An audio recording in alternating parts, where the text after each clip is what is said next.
Bom, vamos à aula que apresenta os dois diagramas da UML, classificados como diagramas de interação, que é o diagrama de sequência e o diagrama de comunicação. Aula, para não ser excessivamente longa, dividida em partes, então começamos a parte 1.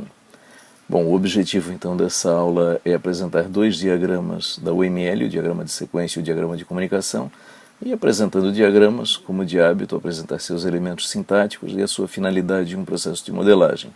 Bom, no caso desses dois diagramas, especificamente queremos usá-los para refinamento de casos de uso, quer dizer, detalhar casos de uso como objetos interagindo.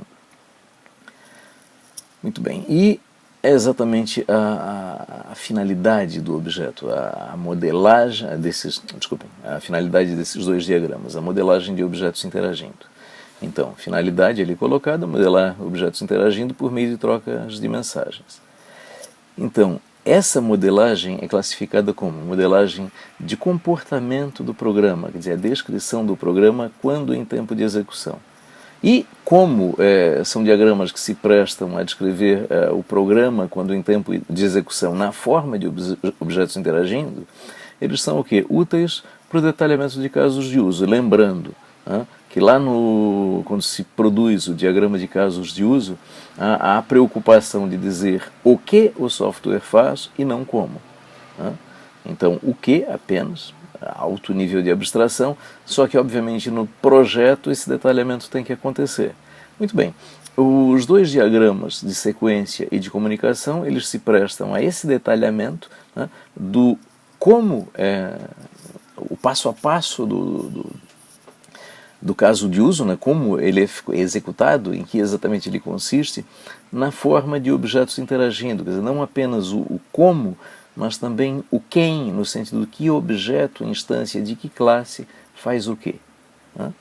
Muito bem, isso nós já tínhamos identificado na aula em que nós definimos os requisitos mínimos para um projeto orientado a objetos, para uma modelagem orientada a objetos, que informações precisava ter.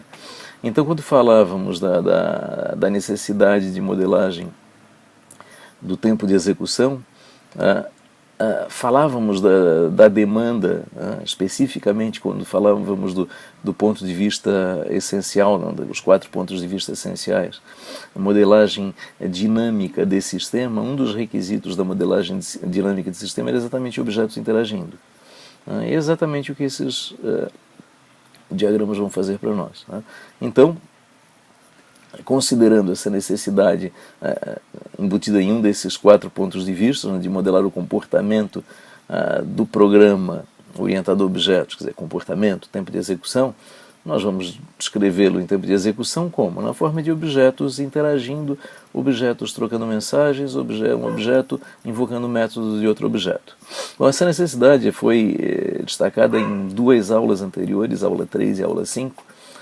Na aula 3, se destacou essa necessidade, quando se falava da visão do programa em tempo de desenvolvimento, em tempo de execução, e lá foi foram usadas bolinhas e setas para representar objetos trocando mensagens. Vamos dar uma relembrada nisso em seguida. E na aula 5, como eu já havia dito antes, foi um dos requisitos dos 4 pontos de vista fundamentais, exatamente da modelagem dinâmica de sistema. Um dos requisitos da modelagem dinâmica de sistema é a visão dos objetos interagindo, a outra as funcionalidades do programa. Muito bem, então vamos dar uma olhada agora rapidamente, naquela visão de objetos interagindo, naquela forma de bolinhas e setas apresentada na aula 3, que evidentemente não é o ML.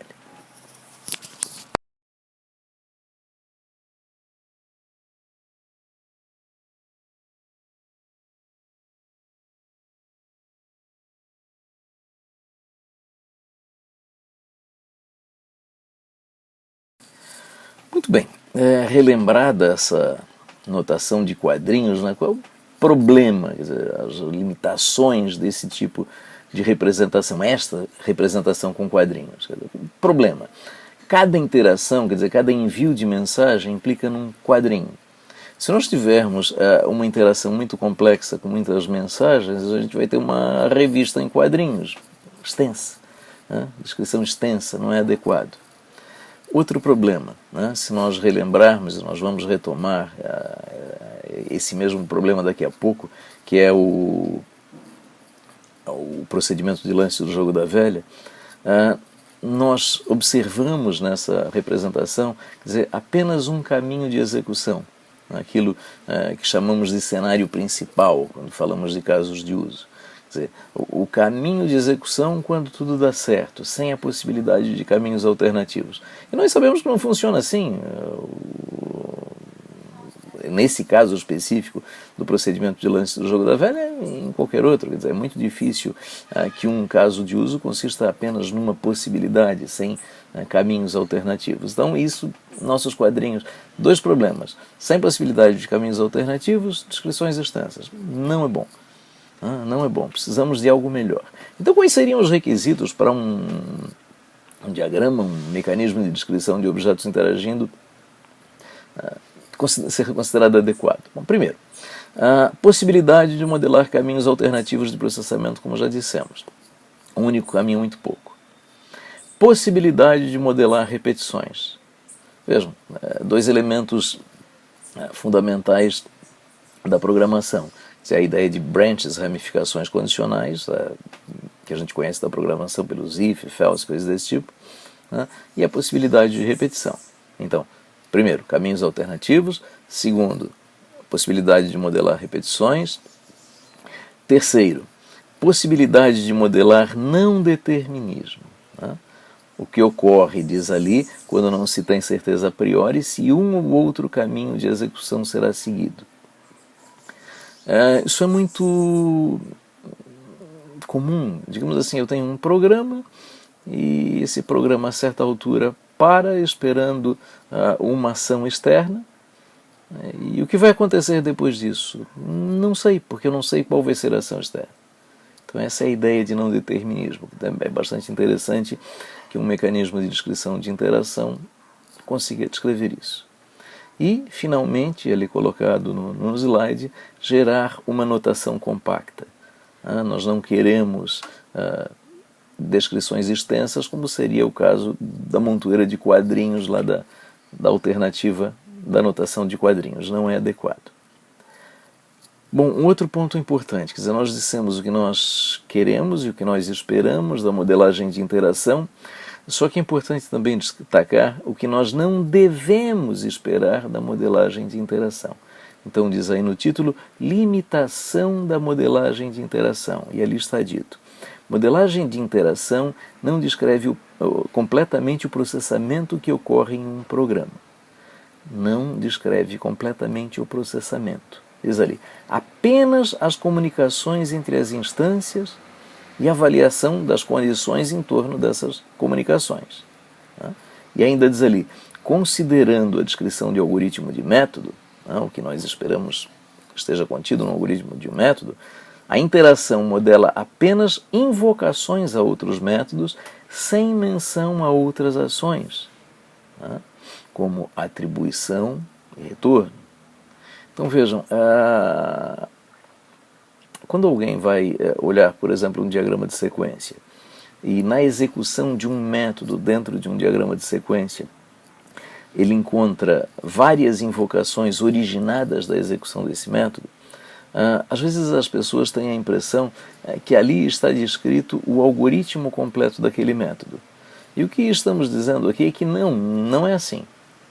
No diagrama de sequência, no diagrama de comunicação, nós não encontraremos, quando vemos um método lá, algo acontecendo durante a execução de um método, aquilo ali não é todo o processamento do método, aquilo ali não é toda a execução do método, aquilo ali é só a parte de comunicação. Outras ações que acontecem na execução de um método, por exemplo, a execução de um comando de atribuição, por exemplo, um retorno, quer dizer, esses elementos não aparecem num diagrama de interação. Não aparecem, nem devem aparecer, não é parte do diagrama de interação modelar comandos de atribuição, exceto Depois vamos ver em seguida o retorno de uma mensagem. Uma mensagem invoca um método que tem um retorno, e esse retorno é atribuído a algo. Isso é parte da descrição da mensagem. Mas simplesmente um comando de atribuição do tipo A igual a B mais C, isso não faz parte dos diagramas de interação. Bom, um outro ponto, a equivalência semântica entre os dois diagramas que nós estamos tratando, o diagrama de sequência e o diagrama de comunicação. Os dois modelam objetos interagindo. Essencialmente, a finalidade dos dois é a mesma. Então, eles são equivalentes, eles são semanticamente equivalentes. Quando nós voltamos para o ML1, eles eram, então eu estou dito ali, originalmente propostos como diagramas semanticamente equivalentes na UML1. Então ali está um trecho de um dos livros dos três autores, apresentando a UML1, eles falam disso, eles dizem o seguinte, vejam, lendo. Os diagramas são semanticamente equivalentes, você pode converter um em outro sem perda de informação. Inclusive ferramentas de edição antigas tinham essa funcionalidade de gerado um diagrama, aperta lá um botão, ele converte no outro. Isso valia para a versão 1, a equivalência semântica entre os dois diagramas. Para a versão 2 isso mudou, eu digo ali, com a versão 2 de UML, a afirmação passou a não ser verdadeira. Por quê?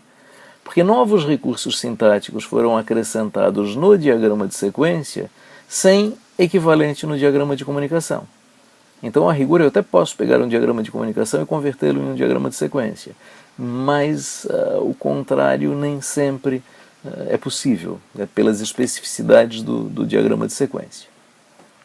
Muito bem, então passamos agora a olhar aqueles elementos que são comuns aos dois diagramas, e os dois elementos principais da modelagem de interação, que são evidentemente comuns aos dois diagramas, são exatamente o objeto e a mensagem. Quer dizer, são diagramas que descrevem objetos trocando mensagens, então evidentemente os dois elementos principais são o objeto e a mensagem que eles trocam. Iniciando então pelo objeto. O objeto, instância de classe, representado dessa maneira, um retângulo com o identificador dentro. Esse identificador ele tem duas características assim que o diferenciam claramente do identificador de uma classe. Uma classe também representada num retângulo. Muito bem. Primeiro, o sublinhado. Quer dizer, o sublinhado denota a instância. Segundo, a referência à classe. O nome do objeto, um tab, tabuleiro. Um nome, um identificador para o objeto, isso é dispensável. Agora, a classe de que ele é instância, não. E a classe sempre vai aparecer com 2 pontos na frente, indicando o quê? Que é uma instância da classe e não a classe. Muito bem, mensagem. Mensagem representada por uma seta rotulada por aquilo que está acontecendo. Quer dizer, se nós estamos pensando na invocação de um método, a mensagem será rotulada por esse método que está sendo invocado. Então, aí o exemplo e aqui a sintaxe do identificador da mensagem. Então, observem que na sintaxe da UML, o único elemento obrigatório é o nome do método. Aqui tem uma curiosidade. Se a gente pensa como um método é representado lá no diagrama de classes, o método, a representação mínima do método é o quê? O nome do método, abre parênteses, fecha parênteses. Aqui não, aqui é curioso, se a gente for na especificação de UML, por que não sei, mas se nós formos na especificação de UML, os parênteses também são opcionais. O abre parênteses, fecha parênteses do método também é opcional. Então, obrigatório só o nome do método. Então, vamos seguir ali a linha dos elementos. Opcional, recebedor igual. Recebedor igual. Algo do tipo atributo igual aquilo que retorna da mensagem. Então, o elemento a que vai ser atribuído o retorno da mensagem, quando a mensagem invoca um método que tem um retorno que não é nulo. E quando eu vou atribuir isso a algum elemento. Opcional, evidentemente. Quer dizer, opcional nem sempre acontece e também a própria representação disso é opcional, quer dizer. Segundo elemento, nome do método, obrigatório. Terceiro elemento, os argumentos, quer dizer, a relação dos parâmetros, nesse caso o argumento, porque estamos falando de tempo de execução. Também opcionais, eu posso colocar apenas os parênteses e omitir os argumentos, ou os parênteses com os argumentos. E, finalmente, o último elemento, 2 pontos retorno. Quer dizer, evidentemente, para métodos que têm um retorno não nulo, eu posso explicitar esse retorno, mas também é opcional a explicitação do retorno. Tipos de mensagens que eu represento no diagrama de sequência e no diagrama de comunicação. Então, o ML prevê 3 tipos de mensagens. No passado já previu outros. Atualmente prevê, na versão atual, 3 tipos de mensagens. A primeira para comunicação síncrona, a segunda para comunicação assíncrona e, finalmente, a terceira retorno, com as representações que aparecem na figura, na imagem. Muito bem, algumas mensagens especiais, falando agora um pouco mais de mensagens. Uma primeira mensagem especial, uma representação especial, é a mensagem achada, found message em inglês. Então, na mensagem achada, a característica dela é que nós temos o remetente indefinido. Então, o elemento que envia a mensagem não fica representado no diagrama, ele é substituído por aquela bolinha. Aquela bolinha está dizendo, olha, eu não estou dizendo, eu estou omitindo quem envia essa mensagem. Então, o elemento, o remetente da mensagem, ele é omitido na modelagem. Para que serve isso? A mensagem achada é muito útil quando nós estamos representando programas que envolvem interface com o usuário, por exemplo. Imagine a seguinte situação. Eu crio uma interface gráfica, essa interface gráfica tem um botão, a esse botão eu associo um método que eu crio. E eu modelo a interação a partir da execução deste método do botão. Muito bem. Mas quem fez esse método ser invocado? De onde é que veio isso? Vejam, se eu estou trabalhando com uma interface, eu estou reusando classes, por exemplo, do pacote Swing de Java, e vai ter algum elemento de classe reusada que vai, evidentemente, executar métodos que tratam a minha ação ali, mexendo o mouse e clicando em botão, coisas desse tipo, que vai me levar à execução desse método que eu associei ao botão. Mas qual é o ponto? O ponto é que não me interessa a parte reusada, não me interessa o conjunto de métodos que são executados lá nas classes do pacote Swing de Java. Me interessa que, a certa altura, um elemento, sei lá, uma subclasse de JFrame, por exemplo, eis que executa o iniciar partida, ou, por exemplo, esse método aí colocado na imagem, e deu, eu não sei, eu não quero saber quem que provocou isso. Então, é muito útil, eu repito, a mensagem achada em situações em que eu estou reusando. Você me interessa a modelagem de um certo ponto para frente, de um certo ponto para trás, e está pronto, eu não pretendo modelar. Um outro exemplo de mensagem, a mensagem perdida, lost message. Mensagem perdida é o contrário, quer dizer, o destinatário fica indefinido. Então, ali na imagem, o método conectar é invocado, um objeto invoca esse método conectar e não está dito de quem. Aqui, a aplicabilidade disso é diferente da mensagem achada. Quer dizer, na mensagem achada anterior, a ideia é, eu não coloco quem enviou a mensagem e não pretendo colocar, vai ficar por isso mesmo. Na mensagem perdida não é bem assim. Quer dizer, eu até posso omitir de quem eu estou fazendo essa invocação num diagrama, mas em alguma parte do projeto isso vai ter que aparecer.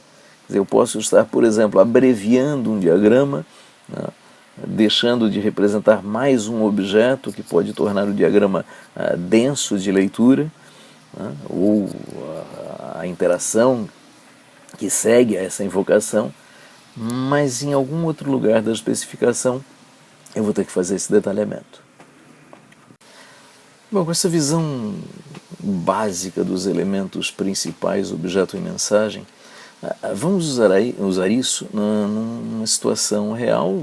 Vamos usar o diagrama de sequência, o diagrama de comunicação, com aquele caso de uso procedimento de lance do jogo da velha, que já tratamos antes, e que foi aquele mostrado lá na história em quadrinhos no início dessa aula, né? Muito bem, então o caso de uso procedimento de lance, diz ali no slide, consiste nestes passos aí apresentados, né?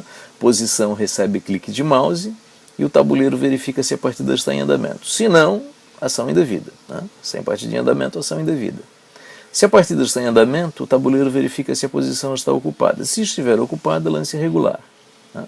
Se a partida estiver em andamento e a posição estiver desocupada, né, tabuleiro invoca o alocar peão para posicionar o peão naquela posição selecionada. Na execução do alocar peão, o tabuleiro invoca de jogador o método informar da vez para saber qual é o jogador da vez, né? Se aquele jogador é o da vez ou é o outro. Próximo passo, identificado o jogador da vez, tabuleiro invoca alocar peão da posição, passando o jogador da vez como argumento. E, finalmente, alocado o peão, tabuleiro invoca avaliar vencedor para verificar se o jogador da vez ocupa 3 posições adjacentes alinhadas.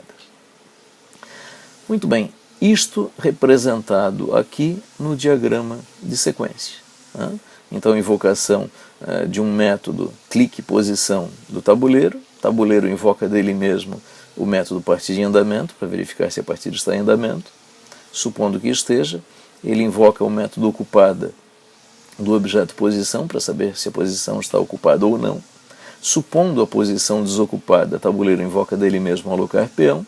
Dentro da execução de alocar peão, né, tabuleiro invoca do jogador o método informar da vez para saber qual dos jogadores é o jogador da vez. Tabuleiro invoca alocar peão da instância de posição passando a referência do jogador da vez. E, finalmente, o tabuleiro invoca dele mesmo avaliar vencedor, para saber se a partida encerrou ou não. Muito bem, então aí está a mesma sequência que nós vimos agora no slide anterior em texto, aqui representada no diagrama de sequência, basicamente o mesmo que nós vimos lá na história em quadrinhos da aula 3, repetida no início dessa aula. Como nós lemos o diagrama de sequência? Da forma que eu li, de cima para baixo. A primeira mensagem é de cima, a segunda é imediatamente abaixo, vou descendo, a última mensagem é aquela que está lá na parte mais baixa do diagrama.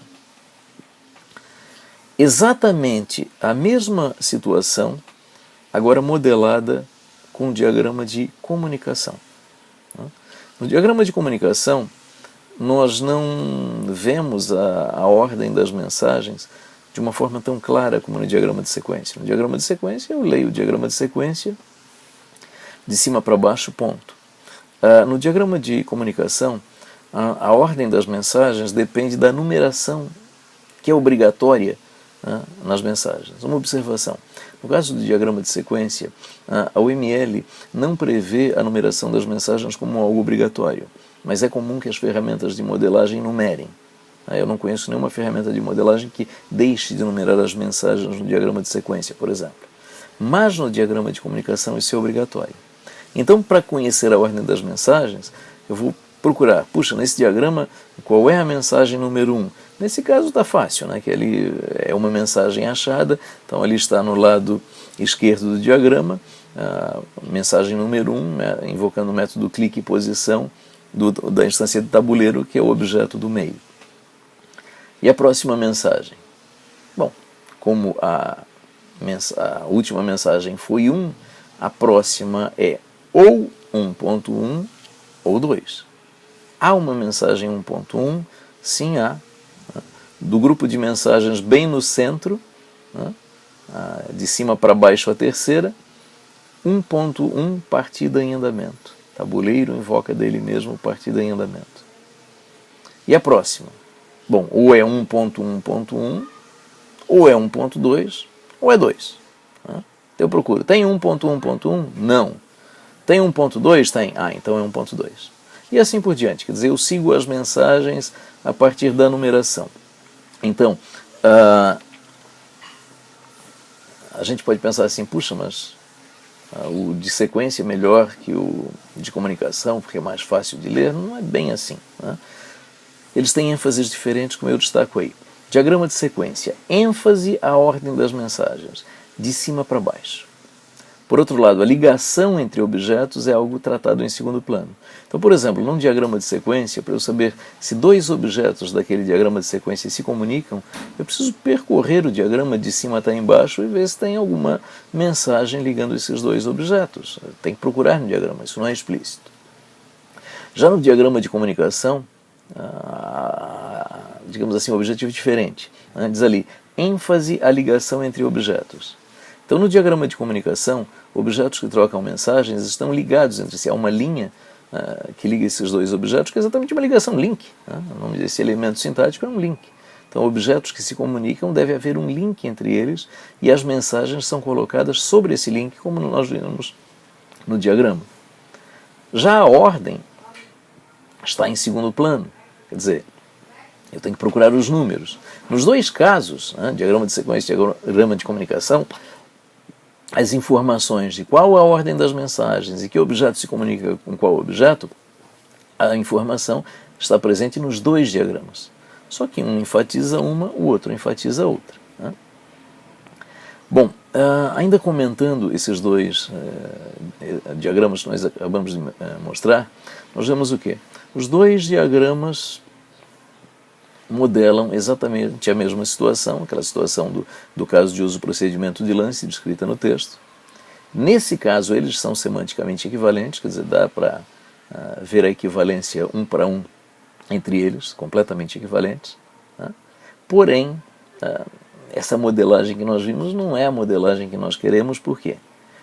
Digo ali, diagramas limitados à modelagem do cenário principal. E se a partida não estiver em andamento? E se a posição estiver ocupada? Quer dizer, não é exatamente aquilo ali que vai acontecer. Então, eu preciso de outros elementos para representar tudo o que acontece no caso de uso. Okay? Tudo o que acontece no caso de uso. Outros elementos sintáticos que vão me permitir uma representação mais completa, quer dizer, descrever todo o caso de uso com todos os cenários, não apenas o cenário principal, nós vamos tratar na continuação dessa aula, na próxima parte. E na próxima parte eu vou me ater apenas aos elementos sintáticos adicionais do diagrama de sequência. Então daqui para frente vou tratar só diagrama de sequência, que é o que efetivamente nós vamos precisar mais usar para a modelagem, que nós vamos usar na modelagem. O diagrama de comunicação ele até apresenta mais um conjunto de elementos sintáticos, mas que eu vou preferir não tratar na videoaula. Eles estão tratados, mais detalhes do diagrama de comunicação está tratado no livro de referência que eu vou referenciar lá no final dessa aula. Mas então daqui por diante, na próxima parte da aula, vou me ater apenas ao diagrama de sequência. Bom, com isso então encerramos a primeira parte dessa aula de apresentação do diagrama de sequência de comunicação.